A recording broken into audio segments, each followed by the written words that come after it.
His MVP. That's one. Right field. Forget about it. Rangers strike first. Goes after the first one. Drills a high fly ball. Left center field. This game is tied. From Javier. Seager hits a high fly ball. Deep right field. A bomb in the first. Drive. It's tied.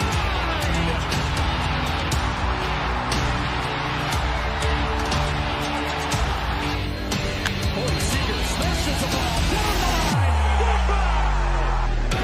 Now Seager to right center field. Way back there. It's gone again. Corey Seager does it again. It's Texas Rangers win the World Series. The Willie Mays Most Valuable Player Trophy presented by Chevrolet. Is there any doubt? Corey Seager. Hi, and welcome to another edition of Right on Rangers Live, coming at you with one out in the top of the eighth inning. Lars Nootbaar just retired by Hobie Milner. Mason Wynn up to bat. Rangers hold a 3-1 lead. Hello, Wyatt Langford sac fly. Doubles up the lead for Texas. Mason Wynn going to roll over on one. Might be a tough play. Thought Mason Wynn had a little bit better wheels than that. Josh Smith makes a nice scoop over there at first base. Josh Smith playing first today. Jake Berger getting the day off in the field, at least DHing today. It is so far so good for Texas. Cardinals got 4 more outs to work with. 4 more outs to work with. Nice play by Young. Nice play by Smith all around. That was just a great defensive play. Hobie Milner delivers strike one. We got Brendan Donovan up to bat right now, and Brendan Donovan is 0 for 3, uncharacteristic. 0 for 3 with 2 Ks. Hopefully that trend can continue.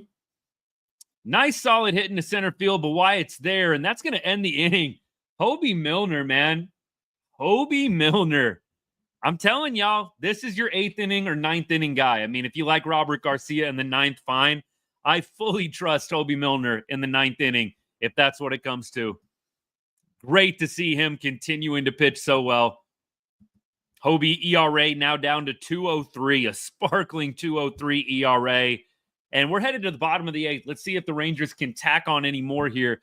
But first, y'all know the drill here, right on Rangers. We cover everything sports, but we put a big emphasis on all the teams we love from the great state of Texas, including the Rangers, and especially the Rangers during MLB season. Thank you so much for choosing Right on Rangers for all of your Texas Rangers content. Appreciate y'all. Drop a comment, drop a question. I'll get to it eventually. We'll be emphasizing and focusing a little bit more on the play-by-play and the commentary as the game itself is going on.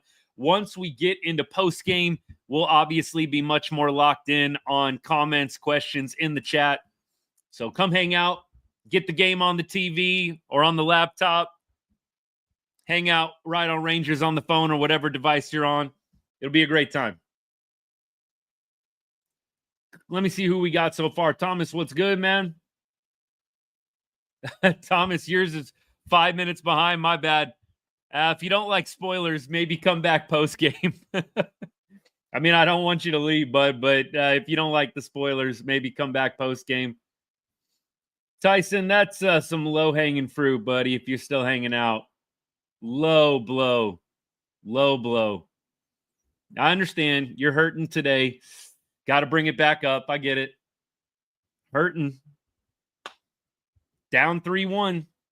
Let's see what they can do. Semien's on fire right now. What's good, Josh? Semien is on fire. I think I saw 7 for his last 8. 7 for his last 8. And he's got 2 walks. So he has reached base 9 of his last 10 plate appearances. Marcus Semien. Reach base 9 of your last 10. Is that good? Is that good? Josh Smith with a couple of big RBI today. Had a nice little double that brought home, I believe, Marcus Semien and Haggerty. 8-9. Haggerty, by the way, a nice little slash play there. I mean, look, it really didn't work out that great in terms of the hit itself. But what the Cardinals had going on in the field, it was perfect. I mean, look, you slash there and you're trying to do a little bit better than hitting it right back to the pitcher, but it all worked out for Texas. Is it the magical third run, Zach, or is it the magical fourth run? I thought it was the magical fourth run. But look, 3 is probably good enough with how well this Rangers bullpen has been pitching overall, especially the late inning guys, right? Maybe the bullpen as a whole, you could make an argument of late has struggled a little bit. But look, the guys at the back end, Milner, Garcia, I think you got to feel pretty good about them. Look, Sean Armstrong, a decent outing from him today as well. Did give up a hit in 2/3 innings pitched. Basically got 2 of 3 outs. Josh Young down the line. Arenado is going to throw it a little errant. I don't even know what happened there. Looked like Arenado threw it a little wide. I don't know if Contreras could have stretched for that and stayed on the bag. It's kind of a weird play. You don't see that a lot from Arenado. Looks like, it looks like it was pretty wide. I mean, I'd like to see the right at Arenado view, the first base view, but it looked like that throw was a little wide. It would have taken one heck of a stretch, I think, to get him. We're bunting with Osuna. It's not a good bunt, unfortunately, but the Cardinals are going to biff this one. Mason Wynn not able to handle the one hopper, man. Just a one hopper. Looked like a easy can of corn. It's falling right into your lap. I don't even know what happened there from Mason Wynn. I mean, look, it wasn't a great throw by the Cards catcher, but you got to make that play. I mean, it took maybe a little bit of a weird, maybe it took a little bit of a weird skip on the grass. Not really sure what happened there. Took kind of a weird little skip once it hit the green, but Rangers will take it. That was not a good bunt by Alejandro Osuna. Just not a good bunt, but it's worked out. Look, the Haggerty slash play did not work out great either in terms of the execution, but with what the Cardinals did with it, it was great. So Cardinals, and now Jake Berger is going to punish them right now. Jake Berger sends one. Alejandro Osuna going to third. He's going to get in there safely. And the Cardinals give up another run to Texas with some shoddy play, and it's 4-1. Jake Berger punishes a ball into left field. Nice solid line drive. 4-1 ball game, baby. Let's go. Let's go. Cardinals kicking the ball around a little bit here, needing to put a tent on the circus. And that is a hanging pitch that I'm so glad to see Jake Berger connect on, man. I was talking about it yesterday. The amount of pitches that the Rangers have not been able to punish that are right down the middle, whether it's a hanging curveball, hanging slider, fastball right down the middle, it's been a little ridiculous. And so to see Jake Berger punish that hanging pitch from Mats, you love it. You absolutely love it. Good job. 4-1. Good work. 4-1. There's the magical fourth run, Zach. Yes, sir. There's the fourth run. Appreciate all y'all hanging out. We're at commercial break right now. The Cardinals are going to the bullpen. Mats only goes a third of an inning, 2 hits, 1 run, nothing earned, but he is responsible for a couple of the runners that are on base right now. So book not completely closed on him yet. Fedde actually had a pretty good outing for St. Louis.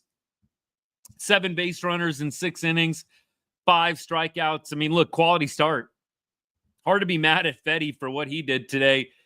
Cardinals offense just not able to break through against the Rangers and Jacob deGrom and company. A lot of zeros. I mean, look, not a lot, I should say. Wyatt doesn't have a hit today. Corey doesn't have a hit today. Osuna doesn't have a hit today, though he did reach base. Everybody else does. So I thought it was about 50-50. Just kind of the eye test in my memory, but 6 Rangers in the lineup today have hits. That's great. That'll play. And Wyatt Langford with a very big RBI sac fly there. It's great too. Wyatt definitely still not completely cozy up there at the plate from what it looks like right now. We talked about Wyatt's average a little bit. Didn't do it any favors today, but you know what? That's a big spot for Wyatt to come through there with the sack fly. So you got to sing his praises for just keeping it simple in that moment, right? Keeping it simple, getting the sack fly. It's awesome. Osuna is just getting on base. They are just getting on base. Roku, what are you doing to me right now? What is on my screen right now, Roku? Come on. How many years are we going to do this? How many years are we going to do this? Roku. Stupid Roku. If you're watching the game, you know what I'm talking about. And if you're behind, you're about to see what I'm talking about. If you're at commercial break right now, close your eyes for about 30 seconds and mute the TV. Oh, shoot. Hey, shut it down. What's good? I don't know what's going on with this team. One day they can't score any runs. The next day they're breaking out as an offensive juggernaut. Brad, thank you. You knew what I was talking about. How many years here? This is all I'm going to say, and I know I sound salty, and I am. How many more years are we going to have to watch highlights of 2011 every single time these teams play? I'm just saying. At what point does it become not a thing anymore? Jonah Heim, healthy contact. Osuna tags, and he scores easily. Bad throw by Nootbaar. I believe that's Nootbaar out there in center field. Yes, it is. He moved from left to center. So Osuna scores. Heim with some great contact. It's 5-1 Rangers right now. Great piece of hitting by Heim. This is the kind of stuff we're talking about. This is the kind of stuff we've been talking about. Can we just get some decent situational hitting? We don't need the big home run. We just need guys to keep it simple and keep it moving.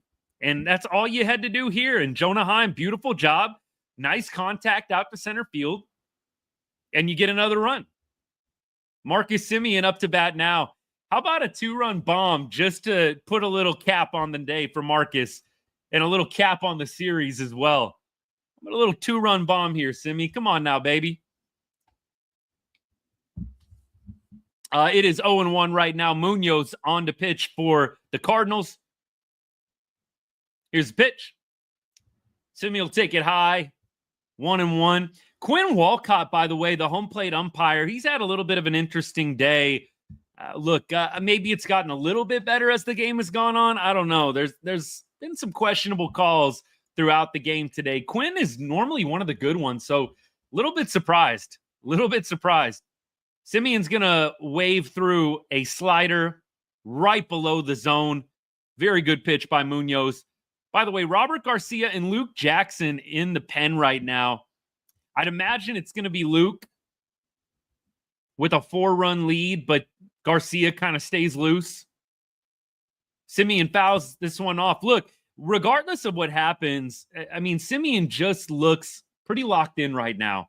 It might not work out for him today. It might not, but up at the plate right now. But by and large, I think the at-bats look quality. And clearly being on base 9 out of 10 times in this series tells you all you need to know about where he's at. The average is finally above 200, Diego. Let's go, Semien. Finally over the Mendoza line. Semien takes a great pitch inside. Look, he wasn't going to do anything with that. And it is a 2-2 count. Quality at bat here from Marcus. Seeing 6+ pitches. That's always a quality at bat in my book. Anytime you can see 6+. Here's the 2-2 pitch from Munoz. Way outside. Spiked that one a little bit. And we get Berger advancing to third base. So 1 down. And now all Marcus has to do is serve this one into the outfield. Maybe a little ground ball right side. I don't know how the infield's lining up right now. I'd imagine you probably pull him in a little bit, at least corners in here. Marcus, just keep it simple, buddy. A lot of ways to get this run home here. 3-2 pitch incoming. Semien looks like he wasn't expecting that one. A little hanging breaking ball, front door, and Semien just didn't look like he was looking for that pitch, but he's able to fight it off. That, I think, is telling you exactly where he's at right now. What a great at-bat from Semien. Whatever happens, this is a great plate appearance for him. Michael, thanks for the follow. Here's the pitch. Semien's going to foul this one back. Let it continue. Man, I love what I'm seeing from Marcus. This entire series has been phenomenal for him. I really hope that we have activated second half Semi. I really hope we've activated second half Semi, baby. Come on. We'll do it again. 3-2 pitch. Runner on third, one out. Here it is from Munoz. Semi takes ball 4. What a great at bat. He has now reached base 10 out of 11 times in this series. What a great AB from Marcus Semien. You got to love it, man. So happy for this dude. So happy for this guy, man. One of the hardest workers on the team. I mean, if not the hardest worker on the team. We know 2023 Heart and Hustle Award winner. Just a great guy and deserves this moment. Like, just to have this kind of series. I know he's not going to rest upon it. I know he's going to keep working his butt off and grinding out there, but just a feel-good moment for him in front of the home fans. You love it. Sam Swaggerty up to bat right now. First and third. And we have got 0-1, an 0-1 count here. Bottom of the 8th inning, excuse me. Rangers up 5-1. Looking to make it 6-1. Look, I'm not trying to clown on Luke Jackson here. I'm not trying to clown on him, but I would love another run here before Luke Jackson enters the ball game. Can I just say that? I'd love another run here. Haggerty is going to take a pitch low. Do I think deGrom getting one more strikeout? Finish that. What was the over-under on deGrom's case today? Was it 5.5? And he only got 5 or something? He only got 4 today? Yeah, that's probably under. I bet he was at like 5.5, wasn't he? A bunt. What a beautiful bunt by Haggerty. What a beautiful bunt. Man, I love that. That's all you need to do. I was thinking it. I thought maybe they were playing for big inning. Haggerty's been swinging the bat pretty well this series. I wasn't sure if they were going to do it, but what a beautiful bunt by Haggerty. Nothing the Cardinals can do there. And now you got a 5-run lead. It's beautiful baseball. It's my kind of baseball, honestly. Don't get me wrong. I love the home run, but I love manufacturing the runs like this. It's a part of the chess match of the game. The real ones will get it.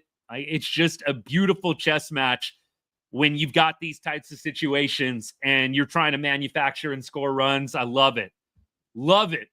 I have wanted the Rangers to do this more over the past 2 or 3 years, and they've kind of continued to stick with the aggressive approach. And look, this is one game in a vacuum, but I love to see the Rangers doing these little things to get runs home.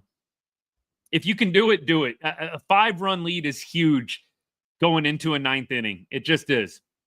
Josh Smith up to bat 1-1. He's going to wave at a pitch. Nasty pitch. Slider down and in. Wasn't a strike, but Smith offers. Smith 2 for 4 on the day. 2 for 4 on the day. 2 RBI. Got the party started for Texas. And look, he will have the game-winning RBI if this one holds. Obviously gave Texas a 2-1 lead, and they haven't given it back since. Smith's helmet coming off there, man. He is always losing his helmet. Some guys, they just do not want any kind of tightness on the helmet at all. Smith always losing that helmet, man. All right, here we go. We got a 1-2 pitch incoming. Rangers up 6-1.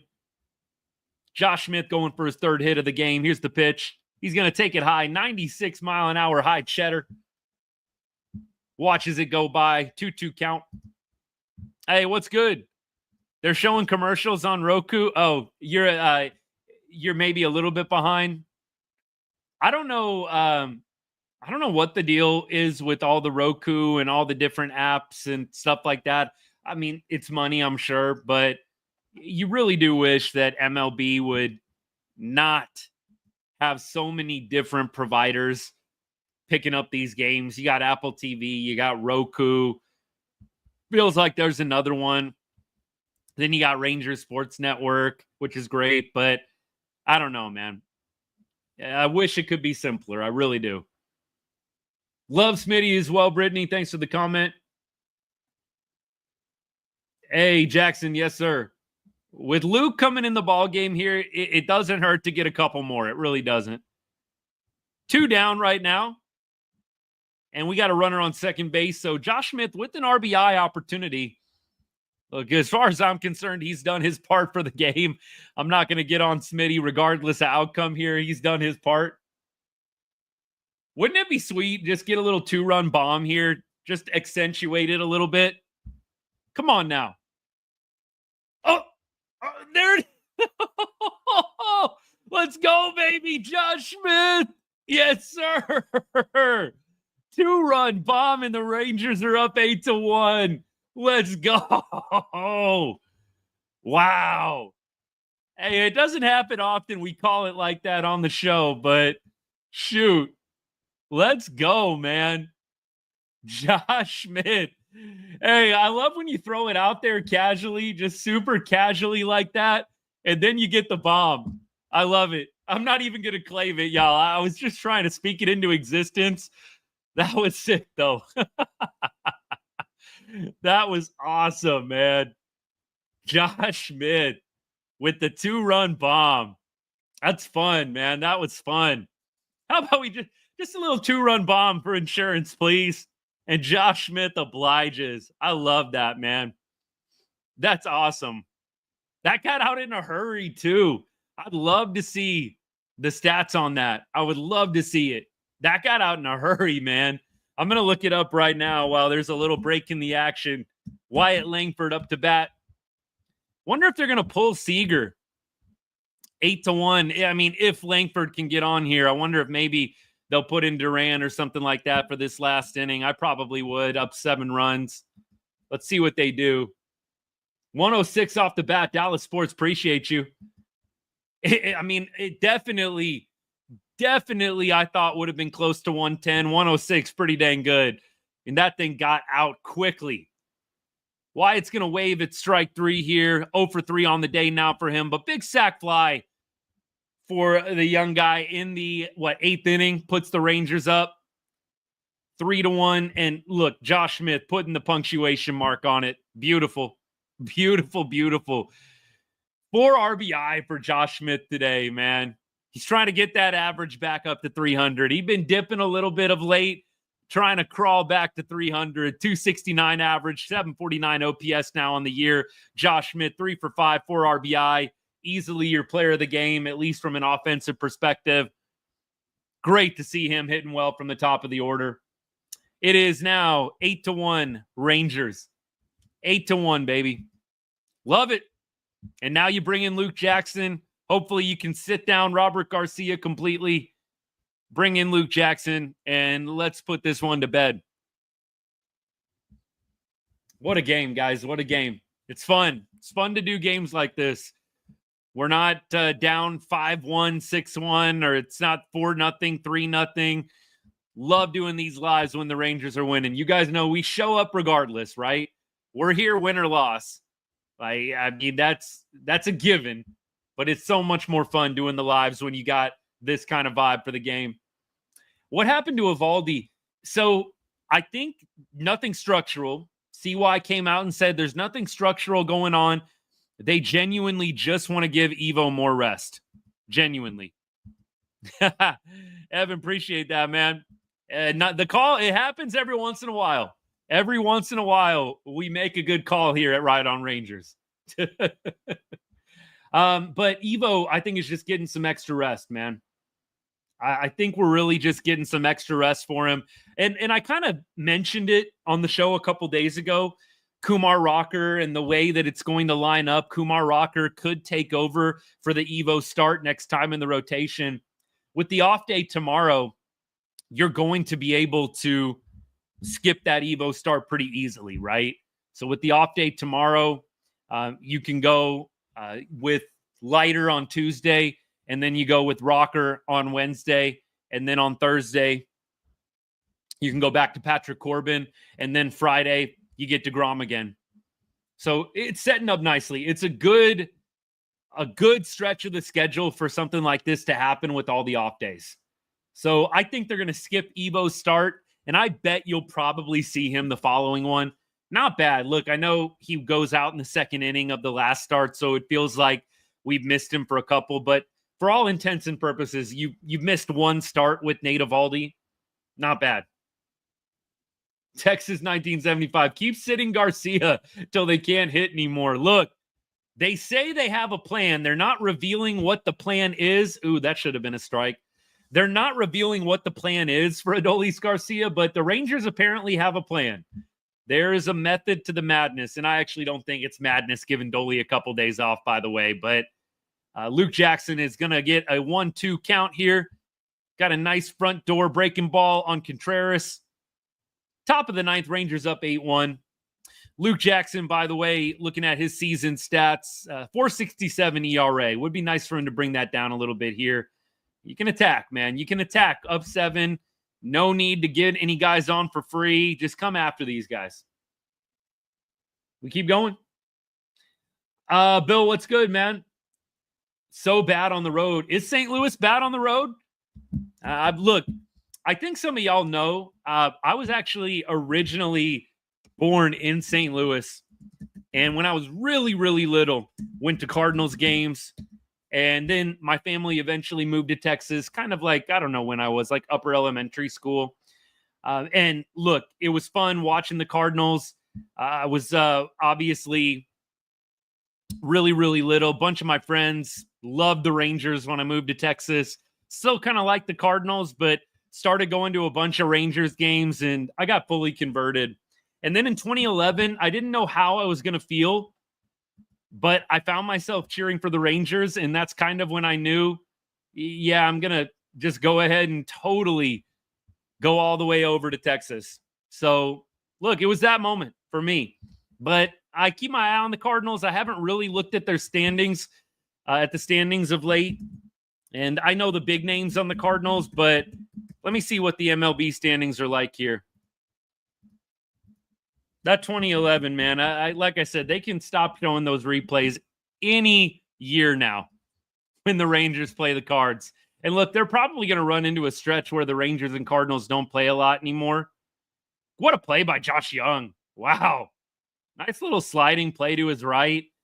Contreras was on Luke Jackson that entire at bat, and that ball's got to be 105 to 110 off the bat. That was mashed. Contreras had been smoking, absolutely smoking baseballs against Luke Jackson in that AB, and Adam ball right at Josh Young. Nice play by the third baseman. 1 down. Rangers 2 outs away. Cardinals will have Herrera and then Arenado. Last hope. 19-8 at home, 14-18 on the road. Yeah, that's not pretty. I mean, but I'm going to look at the Rangers. I mean, the Rangers are the same way though, Bill. It's actually, I mean, it's kind of crazy. I mean, the Rangers are 19-13. They're going to go to 20-13 at home, assuming they get this win. And look, I'm going to knock on wood just in case. Hope y'all hear that. Knock on wood just in case. But if the Rangers get this win, they're going to 20-13 at home, which is elite. I mean, you're 20-13. You map that out over 162 as Luke Jackson throws a filthy slider that gets Herrera for out number 2. Arenado, last hope for St. Louis here. And then you go to the away record for Texas, 9-18 on the road. So, Bill, honestly, it's kind of the same thing for the Rangers. Like, if this series was in St. Louis, I don't know if it ends the same way. It probably doesn't. Rangers have been pretty bad on the road, but at home, they look like an elite ball club. They really do. They look like a really good ball club at home, but they go on the road and 9-18. Yeah, just not pretty. Not pretty. Josh Young, again. Throw him out. Pick me. Oh, no. Oh, that was pretty from Josh Young until the throw. I don't know if Berger picks that or makes that play. I need to see the replay. What a nice stop by Josh Young, though. I really thought we were going to get just the strike over to first base. Let me see here. You know what? That's tough. I bet Berger probably makes that play. If I had to guess, I do think Berger probably makes that dig. Josh Smith, it's tough, man. You're putting Josh over at first base. He's not a first baseman by trade. But look, great play by Young nonetheless. Wish he could have capped it off with a stronger throw. I do think Berg probably makes that. And here we go. Ground ball. Josh Smith flips it over to Jackson. I like Texas, baby. And the Rangers take the series. They take the Sunday matinee. They improved their home record to 20-13. And they have now pulled within 2 games of 500. Rangers are now 21-3 when they score at least, is it 3 runs or 4 runs? At least 4 runs. Rangers are now 21-3 when they score at least 4 runs. Impressive.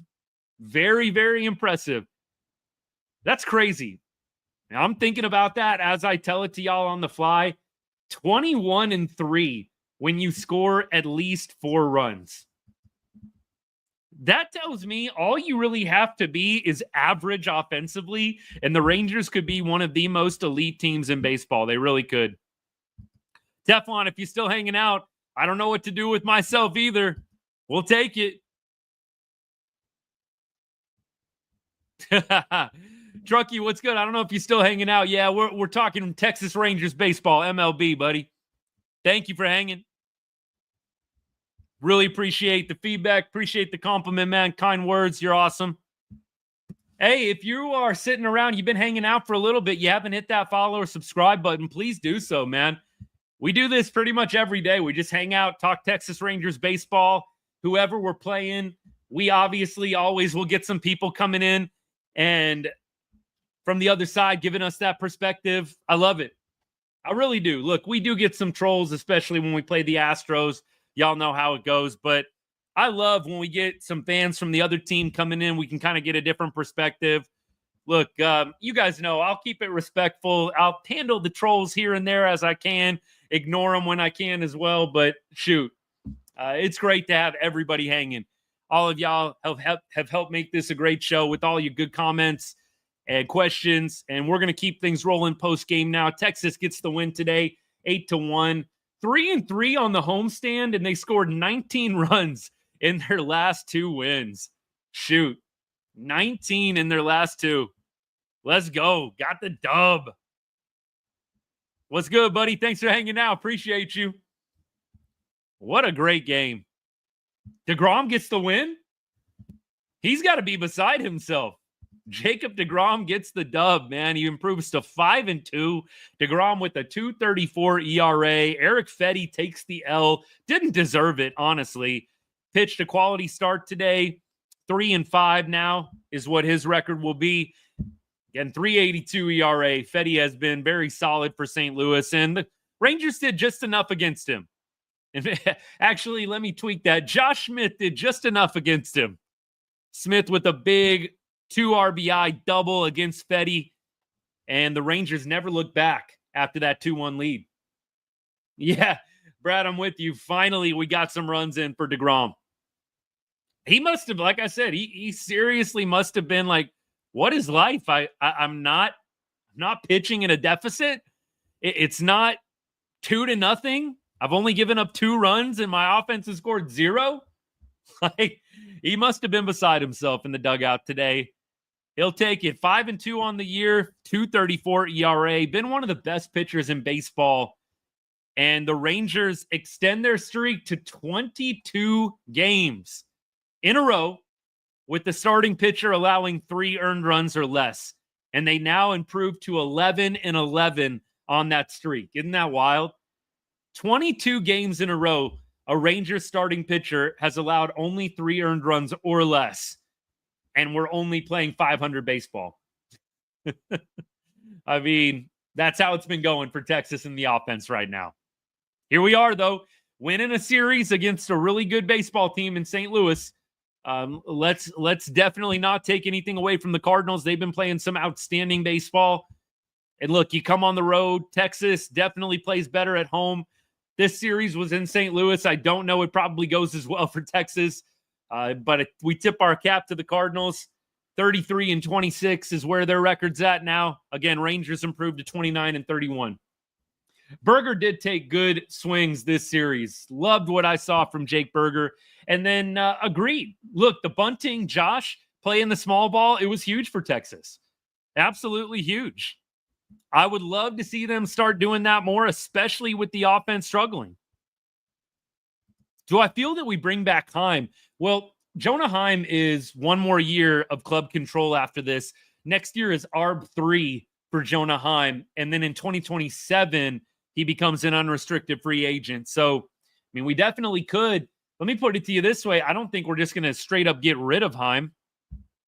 I don't think that is going to be happening. We could trade him. I mean, that could be something. I don't think they're just going to DFA him, though. I think that Jonah Heim is either going to be with the club to finish out his contract, or the Rangers will find a trade partner. I do think, though, I mean, looking at Higgy and looking at Heim to me is having a little bit of a better year, and he's doing a great job managing the pitching staff. I don't know if you want to mess with Jonah Heim and getting a new guy in there. So, look, even though the bat hasn't been perfect, I do think there's value in keeping Jonah. I don't think he's going to be crazy expensive. He's making about $5 million this year. I would imagine that probably goes up to 7 or 8 next year. I don't think it'll jump too much higher than that. Yeah, look, when we said DFA Heim, we're just throwing it out there like that's not going to happen. You're either going to trade him or you're going to let him ride out the rest of his rookie deal, basically, which is what I think is probably going to happen, considering the effect, the positive, very positive impact that he has on the rotation. I don't think that you can discount Jonah Heim's effect on the pitching. Catchers usually have a lot to do with the success of a rotation and a bullpen, so I think we got to give Jonah some love. Yelm Sports, yes, sir. Somebody said as Smith goes, the offense goes. There might be some truth to that. I've always kind of reserved that for Corey Seager. But look, Seager has been a little cold since coming off the IL. He'll figure it out. We're not worried about Corey Seager. But when you get Josh Smith doing this at the top of the order, it's really hard for the Rangers to lose ball games. It's when you've got Josh Smith and Wyatt Langford going over that it starts getting really dicey. JJ, what's good, man? Good win overall for sure. Solid pitching, and of course, deGrom doing his thing. Yes, sir. Yes, sir. Yeah, scoring runs when our two best hitters are cold. Yeah, I mean, you look at Seager, you look at Langford, 0 for 7 today, and you score 8 runs. I mean, Langford, let's not take anything away from him. He obviously had a very big at bat in the 8th inning that allowed the Rangers to increase the lead at the time. Or was it in the 7th inning? One of the two, 7th or 8th inning. The sac fly was big. I mean, that was a spot where I got to admit to you, I was a little bit nervous. Is Wyatt going to strike out here? Are we going to get a little rollover? That was a great AB from Wyatt, driving the ball to center field and getting the job done. So, look, Wyatt, even though he goes over, big AB, he did take a walk as well in this game. So, on base once in 4 plate appearances, or in 5 plate appearances, sac fly as well. But, yeah, if you would have told me that Seager and Langford go 0 for 7, Seager and Langford go 0 for 7, and you win 8-1, I mean, I wouldn't have believed you. Like 0 for 7 from our two best hitters, and you score 8 runs. Let's see here. Do I think Marcus is taking a turn for the better? I'd like to believe so. And I put out a video yesterday kind of explaining why. Marcus Semien historically in the second half, and I know we're not quite at the second half yet, but we're getting close to the halfway point of the season. When we say second half, though, typically we're talking about after the All-Star break, right? And look, hopefully this can be something that lasts well into June and into July as well. And then after the All-Star break, of course. But Semien is a guy that does hit better in the second half of a season. And he does hit very well against the Cardinals. I think St. Louis after today might be the team. If you're just looking at his OPS and average against opposing teams, St. Louis might be top 2 for him. Best OPS, best average against an opposing team. I believe going into Saturday's game, St. Louis against the Cardinals, Simi's 4th highest OPS against any opposing team. So look, he likes playing the red and white. He likes the red and white, or in this case, the gray and red.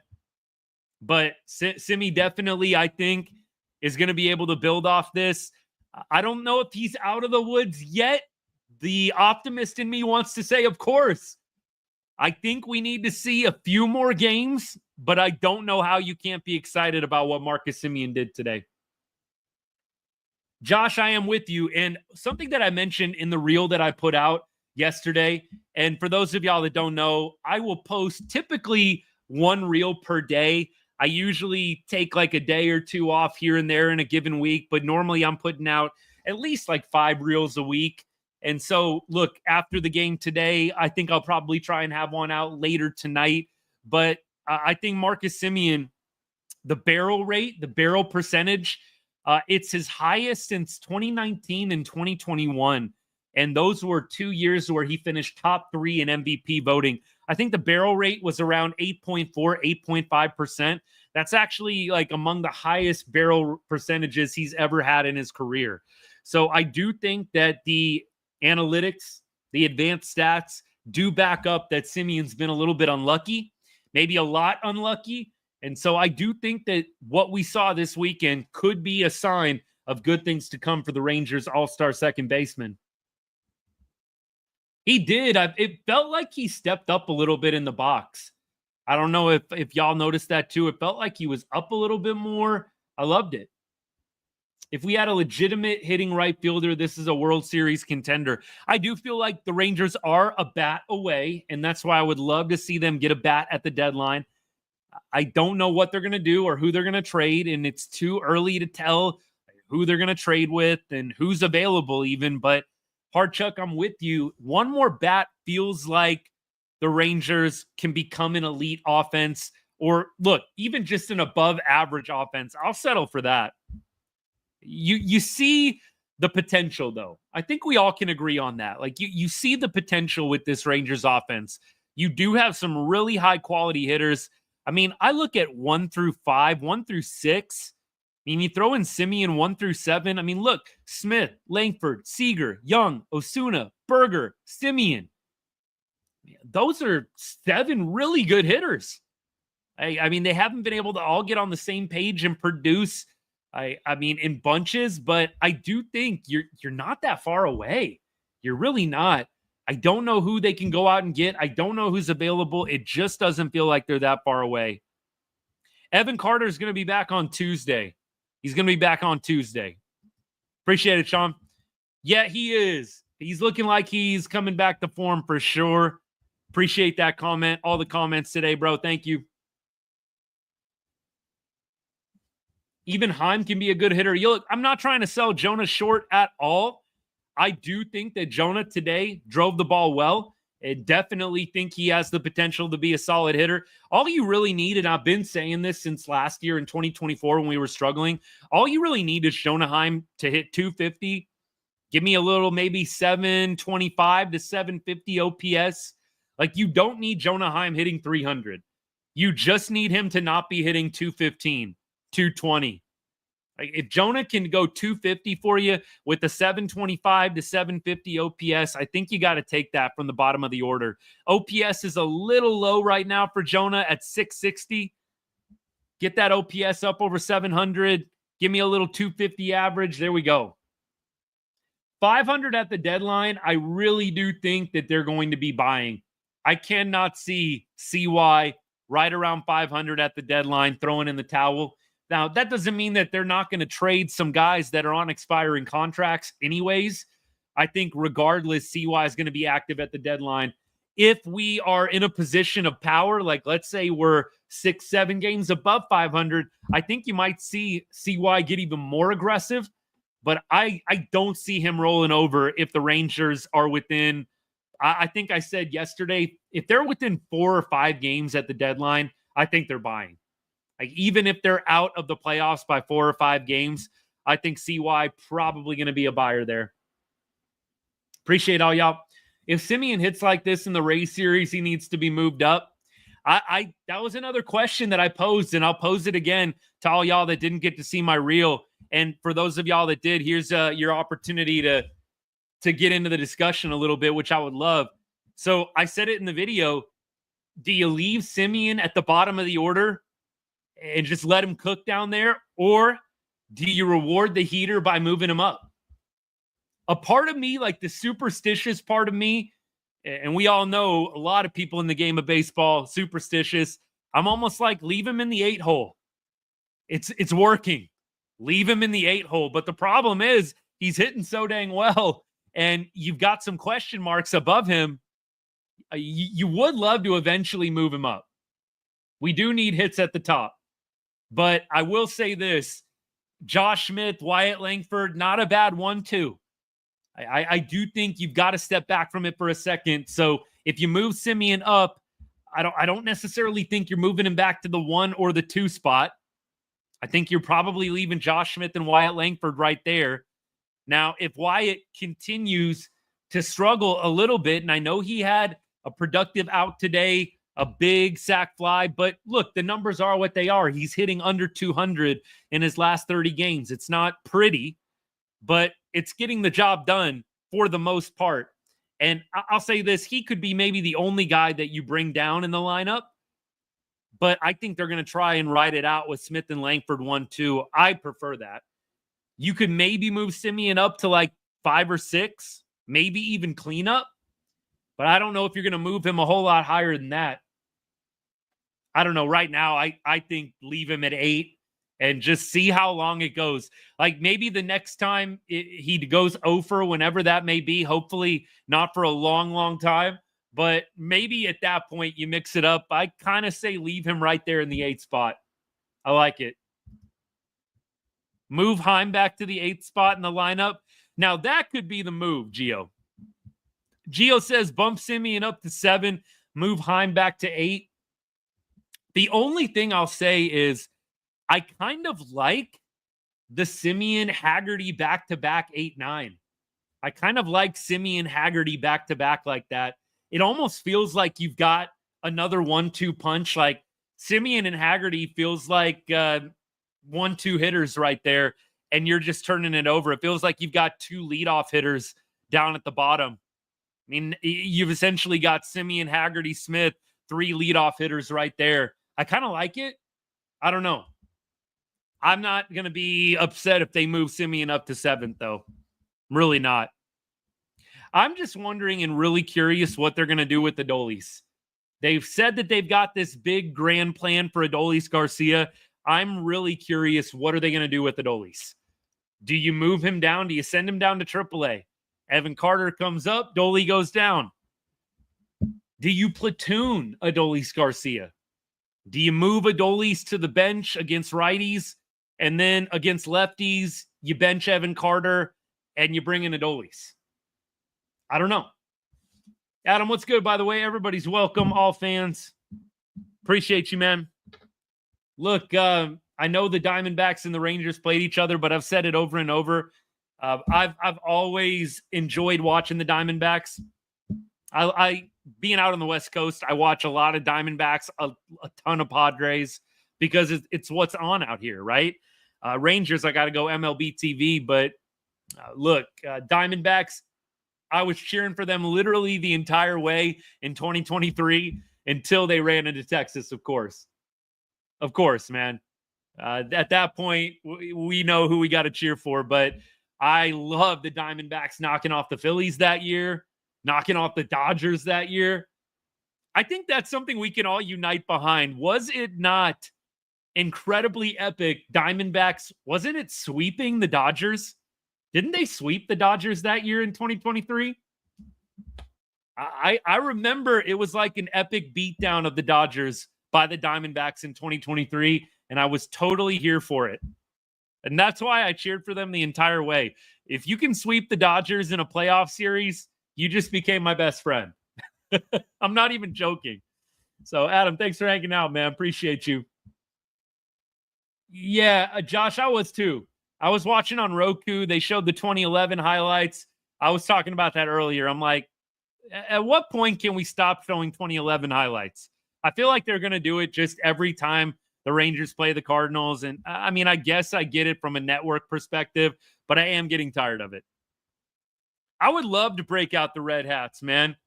Got one right here. They need to bring these back. Please bring these back. And bring back the red jerseys while you're at it. Please. Bring back the red jerseys while you are at it, man. It's classic. Gio, yeah, I saw that stat flash across my phone. 21-3 when they score 4 or more runs. Is that good? They don't even have to be an elite offense. Just be like an average offense. And the Rangers could be really, really good. Back-to-back series only giving up 4 runs. That's what's crazy. So if I'm doing the math on the fly here, the Rangers gave up 4 runs against the Blue Jays, 4 runs against the Cardinals. So you gave up 8 runs in 6 games. And you only went 3-3. You gave up 8 total runs in 6 games, but you only went 3-3. Make it make sense, please. Rangers pitching is so good, man. It's just so good. Smith 2020 season, potentially. Where's he at in steals right now? Did he steal a bag today? I was kind of in and out. Family and I went out and got some breakfast. Watched a little bit on my phone, watched a little bit in the game day, and then came back for the last few innings. But he had a stolen base. Oh, he stole third base. That's right. That was the double steal. Langford's got 11. I think Langford, I said it at the beginning of the year, the ceiling I thought for Langford was 30-30. I said, I think he's definitely getting 25-25. I said, I don't know if he's going to get 30-30, but for me, that's why at Langford's ceiling, 30-30.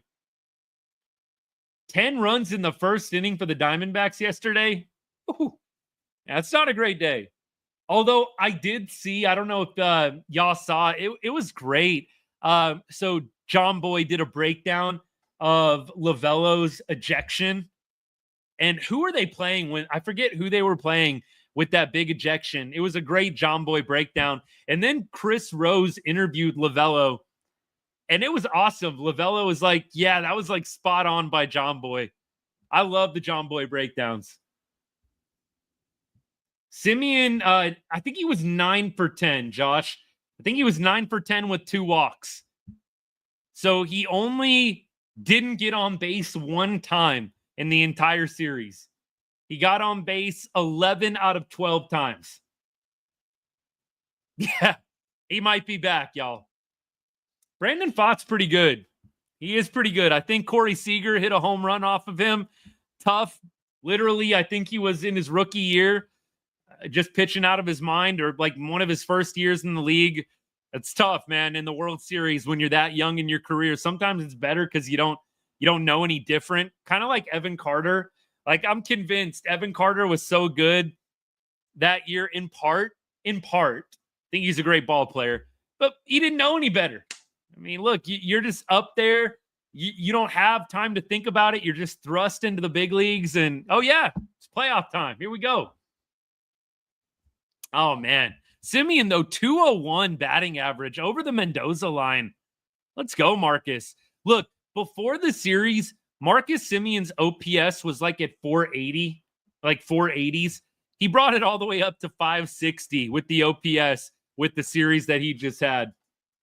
70 point, raised it 70, 80 points. Good for him, man. Good for Marcus. Hey, today, how about this stat line? Rangers 4 for 10 with runners in scoring position. 4 for 10 with runners in scoring position, man. Do the Yankees win today? They have been getting mopped up and down by the Dodgers in this series. Who's pitching today? That will help me. Who's pitching today in that game? I'm assuming that Dodgers-Yankees is the ESPN, big man. Tell me what the pitching matchup is, and then I can help you out a little bit. We keep going. Let's see. What else have I missed? Let me look at this. I'm looking at the box score right now, just trying to go through as much as I can. Semien, stolen base. Smith, Langford. Yeah. Oh, yeah, Semien. He stole the base, but then he got picked off a second. Look, if that's the worst thing he did all series, I know some people were kind of getting a little hot about Semien getting picked off there. Look, it's a lot easier to laugh it off after a win. Not great by Marcus getting picked off by the catcher there at second base. But look, I think we can forgive him getting on base 11 out of 12 times in this series. Chris, what's good, man? You were at the game? Dude, you got to go to the next one. You got to fly out to Tampa Bay, man. Fly out to Tampa and go to the next game. Seriously, all y'all that went to the game today, you got to figure out a way to get to Tampa Bay in 2 days. Figure it out. King Tuck, appreciate the incorrect opinion, but you are entitled to it. Absolutely entitled to it, my friend. Chris, that would be awesome, man. But what a game for you to go to, buddy. Happy for you. Real happy for you, brother. Anytime you get to watch deGrom and the Rangers win and beating the Cardinals. I mean, look, I don't think a lot of us I don't know. Do we hate the Cardinals as Rangers fans? I don't know. I can't say I do, but I do have a little bit of sentimental ties spending my real young years in St. Louis, but I don't know if we hate the Cardinals. Do we? Y'all tell me if I'm wrong on this. Tell me if I'm wrong. I'm kind of actually curious about this. Do you hate the Cardinals, or is it more just like a deep depression when you think back to the Cardinals? It feels to me like I just get depressed thinking about it, but I don't necessarily hate the club. You tell me. You went with your friend from St. Louis. Oh, shoot. Hey, not a great day for him, but, the Cardinals fans, whenever they pop by the way, St. Louis fans, I think, are by and large pretty awesome. Understand the game really well. Really good fans, I think, in St. Louis by and large. But I will say they definitely will go to that 2011 super quick whenever it's not going their way against Texas. I mean, it's hard for me to blame you. I'd probably be doing it too. Shoot, it's going to be 2035, and I'll probably still be bringing up 2023 to Astros fans. So I get it. I'm not going to hold it against them. Josh, 100%. Nelly Cruz. Although, did y'all hear me talk about Beltre's interview? Beltre went on a podcast in the offseason. It was like one of the Hall of Fame podcasts.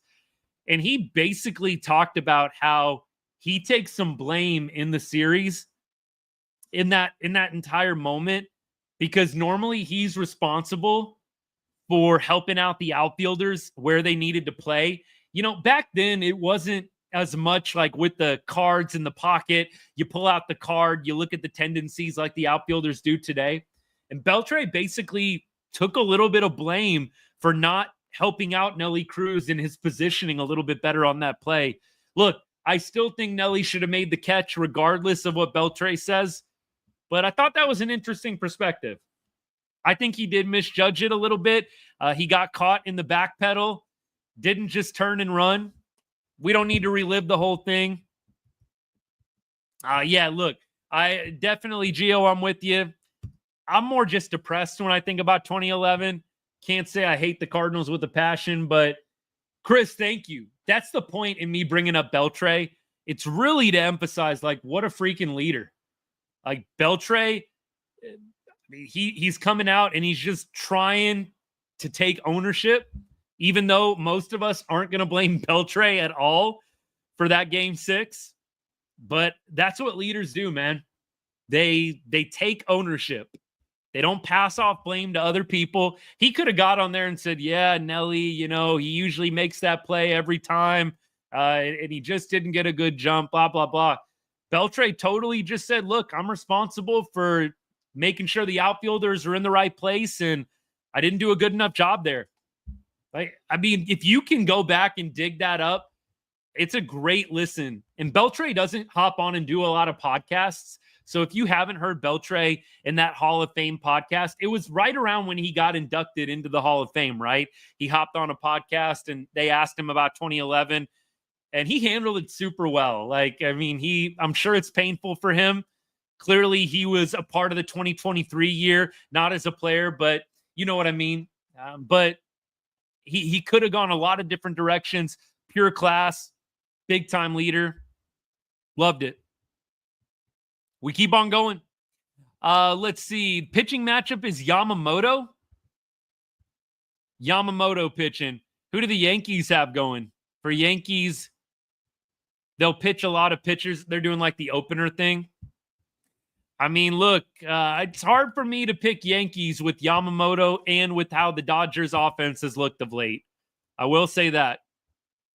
Shohei does look like a video game, 100%.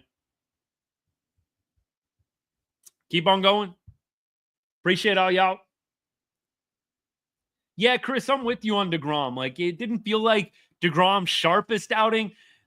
He gave me a big-time scare, though, in, like, what was that, the second inning? First or second inning when everybody went out to go see him on the mound, the medical team, Bochy. I'm like, no, please, no. Glad he was okay. That was definitely not a great sight, seeing deGrom getting talked to by literally like 2 coaches and the training staff and everything like that. I was so glad that he ended up being okay and finished out the entire, 6 innings total? And I know some people are getting on. Like I was on X a little bit during the game, and some people were upset like deGrom didn't go 7. And look, I mean, as a fan, selfishly, I was too. I would have loved to see deGrom go 7 innings just to avoid having to put in our 7th inning bridge guys. But it worked out. So I think it's okay, and it's a win in that you didn't have to overextend deGrom. It all worked out. We keep going. Let me see here if I can close up the box score. So look, deGrom goes 6, quality start, 7 base runners in 6 innings, 3 walks. I think that's what Chris is kind of talking about a little bit, right? 3 walks, a little high for Jacob deGrom, but great pitchers. They work through it, man. They don't have their best stuff. They figure out a way, and that's what deGrom did today. 4 strikeouts. Only 4 strikeouts over his last 2 outings, and deGrom has still thrown quality starts and looked really, really good. And that is what the best pitchers in the game do. Armstrong gets the hold, his 3rd hold of the season. Milner comes in, continues to dominate, 2.03 ERA for Hobie. And Luke Jackson has a pretty uneventful 9th inning, gets a strikeout, lowers the ERA to 4.42 on the season. Great game. Rangers win it 8-1. Off day coming up tomorrow, by the way. And then the Rangers will go to Tampa Bay. By the way, around the league today, Astros are winning 1-0 in the bottom of the 7th inning.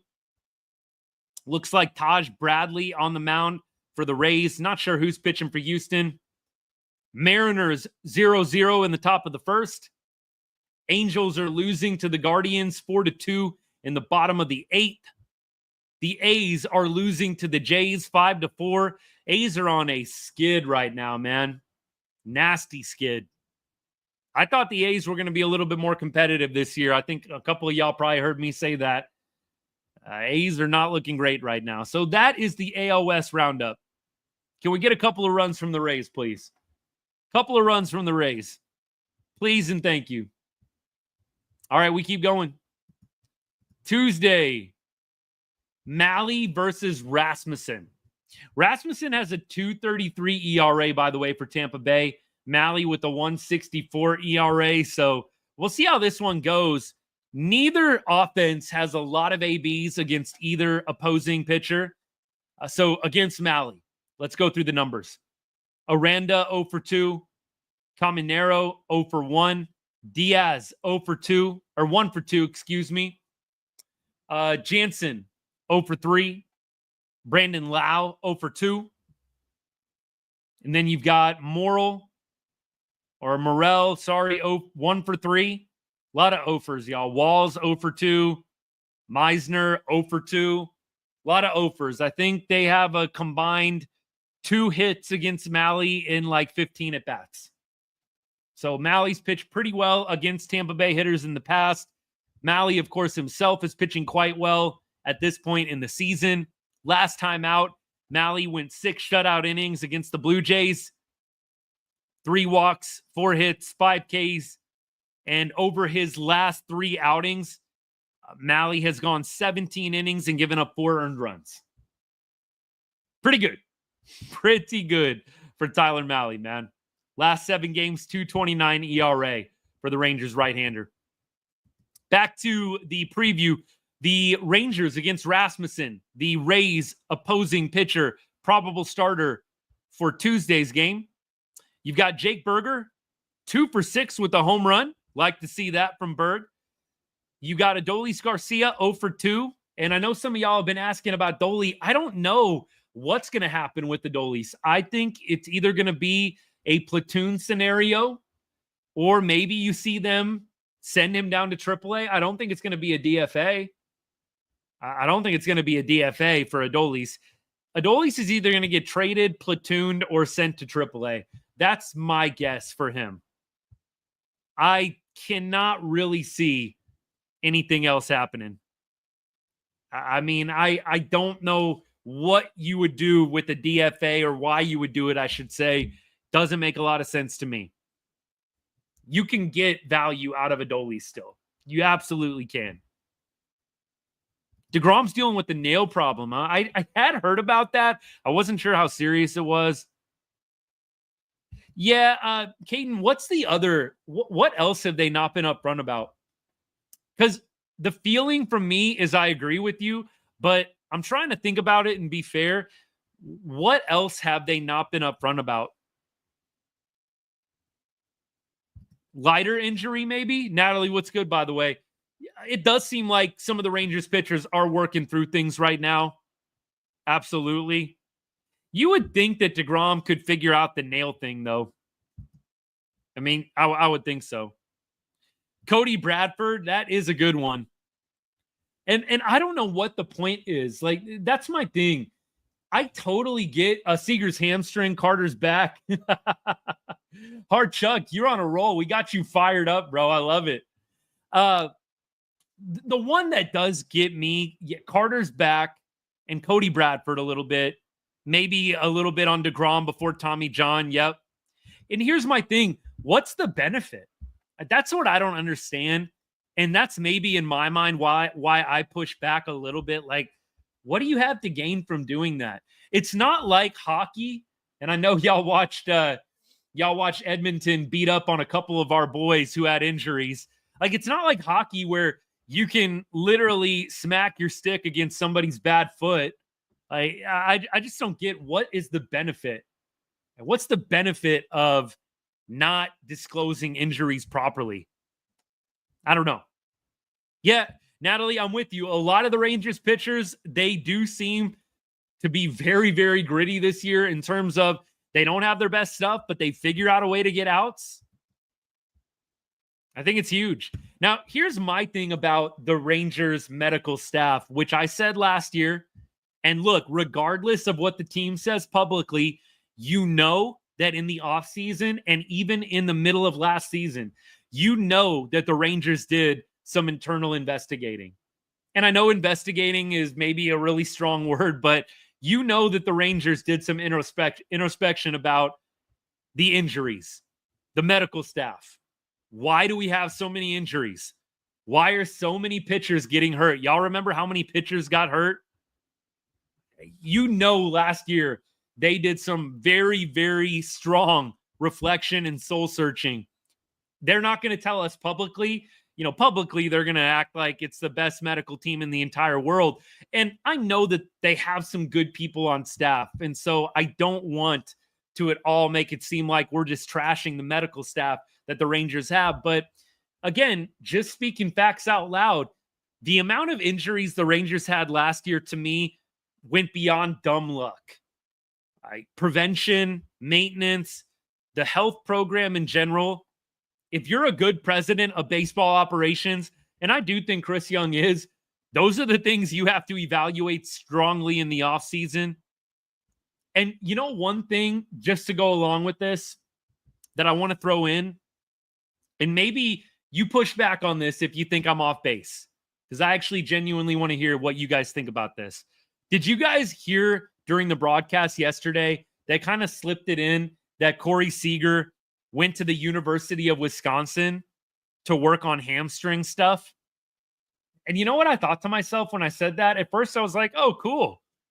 But then I said, wait, why is Corey Seager needing to go to the University of Wisconsin to get hamstring issues figured out? Like, why? Don't we have a good enough staff in Texas to figure out Corey Seager's hamstring issue?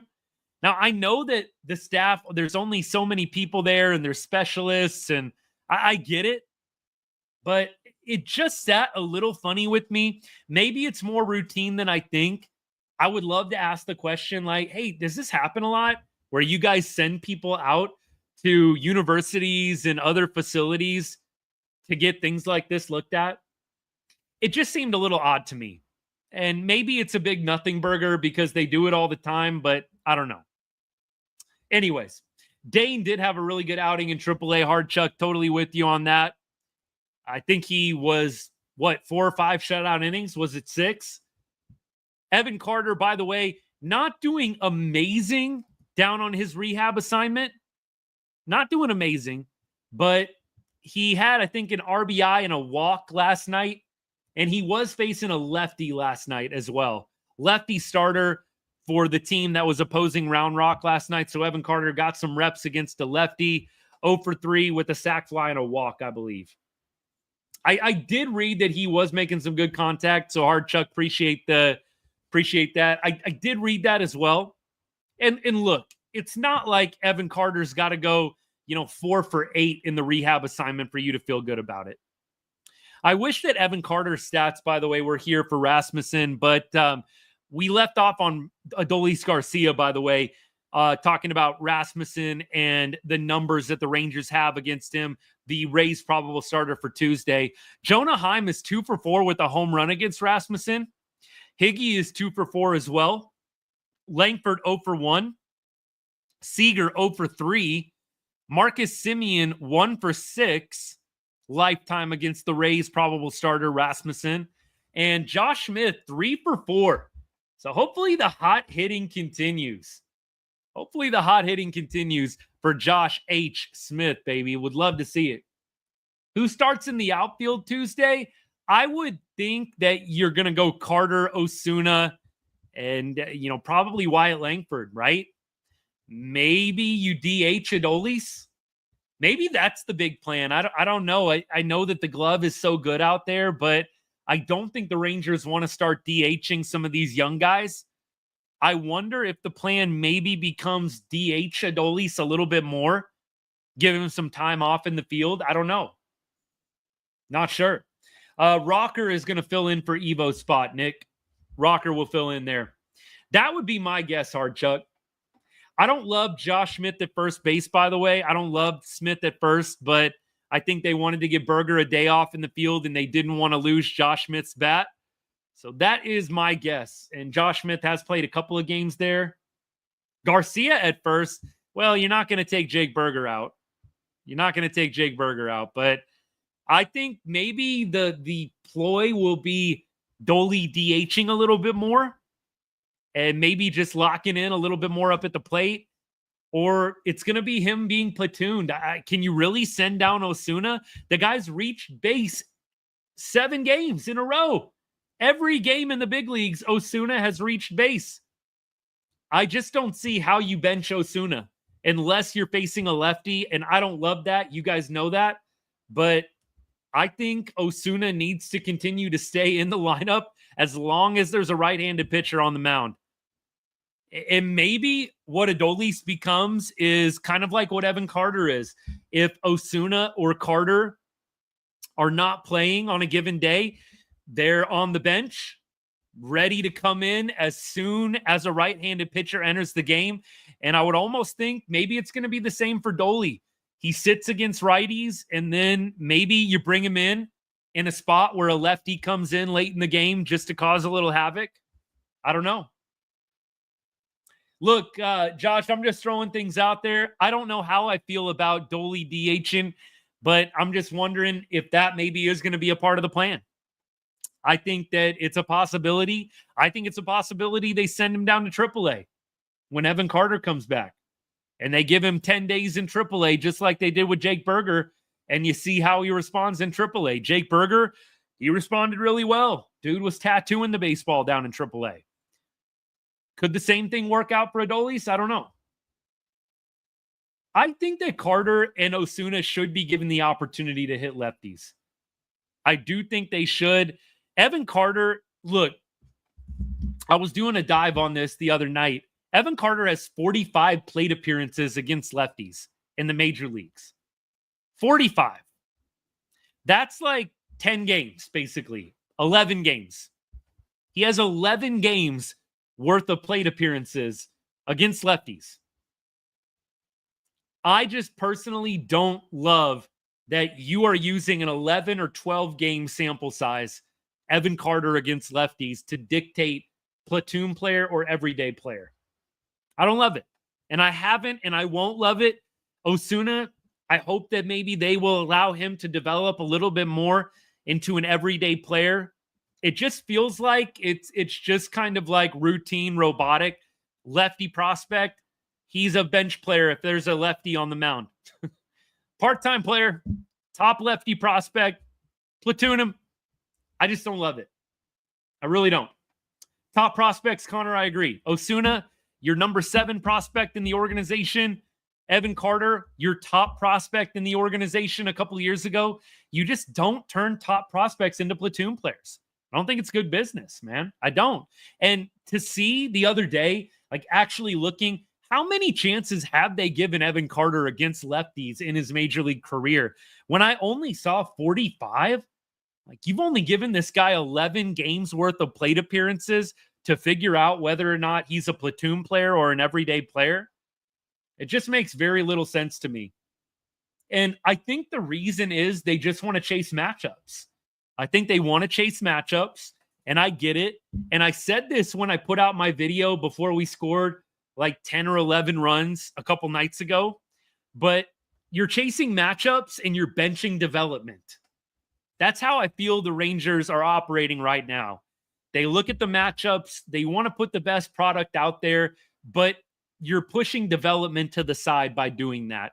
And let's be real, you're not really getting that much better results than if you had Evan Carter or Osuna out there every single time. Like in the case of Friday night, you put Ezekiel Duran out there. Yeah, I know he had one ball that was hit pretty hard, but you got an 0 for 4 night from Ezekiel Duran. Alejandro Osuna could have done that. Alejandro Osuna could have gone 0 for 4 on Friday night against the lefty, and that's what Ezekiel Duran did instead. So for me, I'd rather have an 0 for 4 night from Osuna and get him a little bit more on that path of good development towards playing every day than put in random, and I don't want to call Zeke Duran a journeyman because he's still under rookie contract, club control till 2029. But it does seem like we want to give these journeyman players ABs to chase matchups instead of actually developing the talent, the top talent that we have in front of us. All right. I'll get off my soapbox. Robert, what's good? Awesome game. Agree with you. I think you will potentially see Rocker on Wednesday. Are you going to be in Tampa Bay going to the game? Is that what you're saying? Hey, there you go, buddy. It's probably getting pretty humid in Tampa Bay around this time, though, isn't it? June 1st. It's probably getting pretty muggy in Florida around this time of year if you're going to the game. Do I think we look too much into stats? I mean, maybe it feels like it in this case. In the case of talking about platooning Evan Carter and Osuna, I would say yes. Hey, Robert, have a lot of fun, man. I don't know what that ballpark is like. I know it's the Yankees spring training ballpark. I haven't heard a lot of reviews on the stadium itself. So, Robert, you'll have to drop by at some point and let me know what the experience was. I'm just curious, man. But have a blast. But yes, Kumar Rocker will be on the mound on Wednesday, I believe, to take Nathan Eovaldi's start. Evo on the 10-day IL, probably just going to miss one start from what it sounds like. All right, did that Astros score get any better? Let's check this out. Nope. 1-0 in the bottom of the 8th, and the Astros are trying to make it 2-0 right now. Too bad. Appreciate all y'all hanging out. Hey, I want to say a special thank you to all of my paid subscribers on TikTok and my paid members on YouTube. Really, really appreciate you guys. We've been having a ton of fun in our exclusive Discord that I set up a few weeks ago. And let me tell you a little bit about the subscription that I got set up. It's $2.99 a month, $2.99. Just want to clarify that. And here's what it gets you. It gets you exclusive access to our Right on Rangers private Discord chat. We light that thing up pretty much 24/7, by the way. It's been a blast. And then I'm also going to give you priority replies in the lives and on my videos as the channel continues to get bigger and bigger. And we're getting the rate we're at right now. We're going, it feels like about 1,000 new followers a month. It's a pretty good clip, and it's really all thanks to you guys. And so, look, whether you become a member or a subscriber or not, I just want to say I appreciate the support, the people that have followed today. If you've commented on the show, if you've liked the show, if you've shared the show with somebody else, I appreciate it all. I've just set this up as a small way for individuals who are feeling led to give back just a little bit more. Maybe you've been watching my content for a while and you really love what we're doing here at Right on Rangers. You've been hanging out with us post games, and you just thought to yourself, I'd love to support this guy. I would really appreciate you considering it. Again, you hit that subscribe button right next to the chat if you're on TikTok. And if you are on YouTube, I'm going to drop the link for you right into the chat. Copy and paste it into a browser of your choice, and you will be on your way. And look, again, if it's not for you, no worries at all. A ton of what we're going to be doing is always going to be free. The lives, the videos I put out, I'm still going to take time to reply to people. So I want to make sure that that is very clear, but I'd appreciate you considering it if you want to throw me a little bit extra support. And Justin, you're the man. Goated. Appreciate that sub, brother. Means a lot to me. Justin, send me a DM right after the show, and I'm going to get you that Discord information, man. Thank you so much. We're 11 out of 18 on the subscriber goal. You're awesome, man. Justin, thank you. Very, very humbling. Appreciate the extra support. It means a lot to me. And thank you, everybody else, for considering it. I promise won't let you down. It'll be very well worth the $2.99 a month, and I plan on keeping it right there for a very, very long time. Justin, can't say thank you enough. Appreciate you, buddy. Send me that DM. We'll get you the info. We'll get you into the Discord chat this afternoon right away, bud. Thank you. Thank you. All right, y'all. Let's finish things up here. So we talked about the game for tomorrow. Around the AL West, I told you what the Astros score is. The Blue Jays are up 8-4 now on the A's. Mariners are 0-0 with the Twins in the bottom of the second. The Angels game, I believe, just went final. They lost 4-2, so they will drop another game behind the Rangers. Here's how the AL West looks right now. This will be the last thing we do before we take off for the show. It is Seattle, 3.5 game lead. If they win today, it goes back to 4 games. The Astros, half game behind right now. The Mariners, if they were to win today, they would pull even with Seattle until the result. They could be in first place at the end of the game today if Seattle loses. Texas will remain 3.5 games behind Houston if the Astros win today. If the Astros lose, then the Rangers would come up to 2.5 games behind Houston. And there we go. The Angels are 2 games behind Texas. The A's are 5.5 games behind. There we go.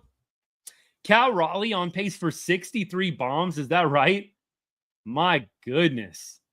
Cal Raleigh on pace for 63 bombs. Where'd you see that? Are you just doing the math yourself, or did they come out with that? That's crazy. I did not realize. I knew he was up there with the home run leaders. I didn't realize he was on that kind of pace, though. I don't know if he'll get it or not. It is tough, man. 63 bombs. Now, would that be the record? How many did Judge hit? I mean, I know he got to 62. Let me see here. Aaron Judge, home run record. So he hit 62. Okay. So 63 would be the record. Got it. All right, then. We'll see what happens. What is Cal Raleigh at right now? Cal Raleigh HR season total. 22? Jeez. I did not realize he was already over 20.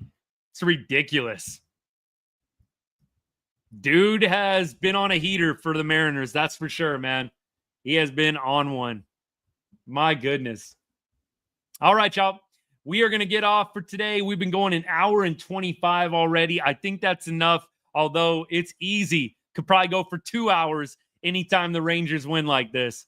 It's really, really not that tough on a day like today when there's so many positive things to talk about. You almost wish the Rangers could go play a game tomorrow when they play so well like this. But you know what? Maybe another off day will be good for them, and they'll go into the Rays series feeling refreshed, rejuvenated. I know Marcus Semien probably doesn't want an off day. I know he probably doesn't want an off day right now, getting on base 11 out of 12 times in the Cardinals series. My goodness. Woo! But we'll go Tuesday, Wednesday, Thursday against Tampa Bay.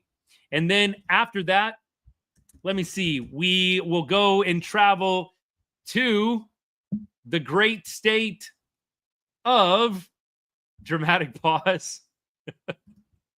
Sorry. Washington, D.C. Well, District of Columbia. All right, close enough. So we go to Washington, D.C. for the weekend after the Rays series. Get to see Nate Lowe. That'll be a good little reunion. Rangers going to Washington, D.C. to play the Nats for a 3-game set. Little Nate Lowe reunion. Look, I love Nate Lowe, but I hope he strikes out every single time this weekend. You know, and he was on a pod earlier, I think it was in the offseason, basically saying he's looking forward to playing the Rangers and maybe giving a little bit back to him.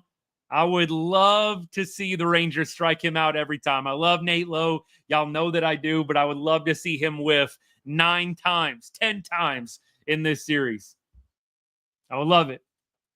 We could go undefeated in June. Look at the schedule. I will say, look, obviously, I think we're a little bit hyperbole on that, but I do agree. I looked at the June schedule. It is quite fortuitous for Texas. Now, I'll tell you what I mean in a second here.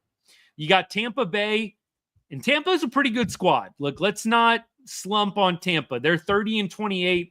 They're not a bad team. Are they unbeatable? No. We beat the Rays earlier this year. But you've got Rays, Nats, Twins. Twins are a good team. White Sox. You should be able to take 2 out of 3 or sweep the White Sox. Royals this year are a little bit back down to earth, but still 31-28. Then you go play the Pirates, you go play the Orioles, and then you play the Mariners. There's some very winnable series in this mix. The Mariners series will be a big one at the end of the month. I think the next toughest series is probably Minnesota. Orioles, that should be a winnable series. Royals, I think, will be a pretty good series. By the way, Royals on that Thursday is going to be Semien replica ring night, or in this case, ring day, 135 game. So it's basically, to me, the Twins and the Royals, toughest opponents, and then the Mariners, I think, definitely one of the tougher opponents, probably the toughest team the Rangers are going to play. Seattle, 31-26. Twins, 31-26 as well right now, so pretty identical records. Yes, I do, Ray. I definitely think you got to shake things up. Absolutely. I think they will, too. I don't think CY is going to sit around. I really don't. All right, we check the comments one more time. Yeah, the Rangers usually do well against the Rays. It does feel that way. Gio, you're right. Robert, I agree with you. They usually do play pretty well, it seems. So I think they've got some good series coming up. You don't take anything for granted in baseball. It's the beauty of the game. You can look at the schedule and you can kind of try and map out how everything's going to go, and it rarely goes perfectly. So we'll see what happens. I hope Semien's waking up, by the way. I would like to think, yes, he is. He is a second-half hitter in his career. So I'm going to go yes. Glass half full. Again, like I said, I don't think Marcus wants to take the day off tomorrow. When you're hot like that, you want to be right back on the field as soon as you possibly can. As soon as you possibly can. Hey, Spurs Nation, appreciate the follow. Thank you so much. And again, special thank you to all y'all that have taken your time to watch today. You've commented, liked, shared, followed, all that good stuff. I appreciate you. Justin, thank you so much again for subscribing. Once again, y'all, you want to give back a little bit to the show. You love what we're doing here. You want to support me in a real small way. Purchase that $2.99 subscription right there next to the chat. We'll get you into our exclusive Discord, give you priority replies in the lives and in the comments. Just hit that subscribe button.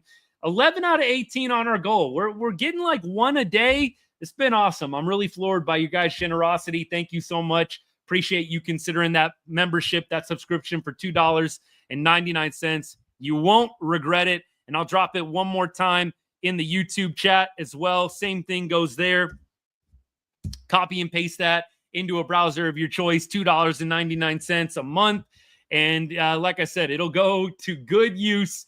You will really, really enjoy everything that we're doing behind the scenes with our paid members and paid subscribers. Thank you for considering it, but thank you for all of your support of the show regardless. You guys are awesome. And we're going to go enjoy the rest of our Sunday. And I would encourage y'all to do the same. I think Seager is probably going to find it within the next week or so. And Bochy, I think, is probably going to have a new plan for Adoli starting with this next series. It's either going to be send to AAA, platoon. Maybe they'll try the DH spot with him a little bit. Who knows? Hey, hook 'em horns. I'm with you. Hook 'em. All right, y'all. And go Rangers, as we always like to end the show with. Have a great rest of your Sunday. Have a great off day Monday. Unless things get crazy with transactions, we'll probably be off tomorrow. Most likely no live tomorrow. But if things get wild, CY decides to pull some strings, we'll definitely hop on and do a quick live. But if it's a slow off day, we'll relax a little bit. Probably put out a video, but take a day off from doing the live. So most likely back on Tuesday, but we'll get in a little emergency Ride on Rangers live if needed, if the Rangers are active on the off day with transactions and other moves. That's the plan. We're sticking to it. And as I always like to say to end every show, God bless and go Rangers.